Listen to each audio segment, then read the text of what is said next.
Good morning. Ngasigi runes ki reading haipetang yengase ko runes reading se group 1 group 2 aina khaido se group 1 dana karamba symbol laki yengase aduga group 2 dana karamba symbol laki haibado haipet yengase ko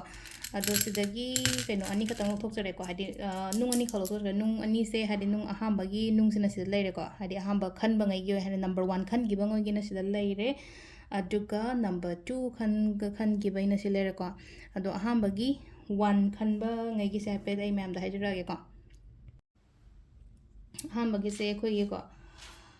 ahamba rune se gi meaning se kai no hai kan se associate adumaina la ko associate haira gadi thaba kumba tongmina ba khomina ba mina mi ga adumain toroga lei ko aduga amana aina chathok khotok matam da hai taro ai se protected oiba adumaina ko protected oiba hai ba gya thadi kai no asoi ngang gumba yaw da ba do hai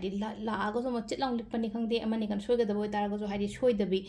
ado isorsina aingoda chanbiba matam gomba oibodo du na hai leino ko son chanbiba haraga di sum ai kano phattaba thoktraga di mana chanbiba ne hai yumda gi thokku matam da laitin ga khoiramaga phajana thokpiyo ba se leije ko ado du na hai di se leino ko khara madu se leino ko hai di amuka hen aina kai aina tawdoi se kari no aina pami se kari no adumaina adum bagi hai di wakhulon amasu kai musu lakani ko awakening na haraga se awakening na haraga di aina hangai hai di tawramba mayam se hai di khanbam khangda dana adum leirame kholame kaina khalase ba ko khanba ngamakpa kholakpa adumain toroga lai ko sisina अखोई की अहमबगी रून्स की meaning लेर को अनी शुबसिना को Heidi creative नि को सेजो Heidi केनास से को केनास के मान बने को सिंबल के न स्माइ चिंग न स्माइना साइना वी द तंग पै बुदाइन मान बने को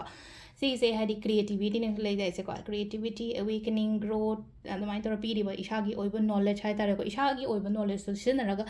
थबक तो हाइडी अहिबा थबक तो हाइतबा थबक तो गनो को आइना खंगिबा आइना हाइरिबा पोतो अदुदो फजना तौबिबो को अदु सिदा लेरे खोइगी ngasi gi oina ko haidi runes ki reading su ma'am thank you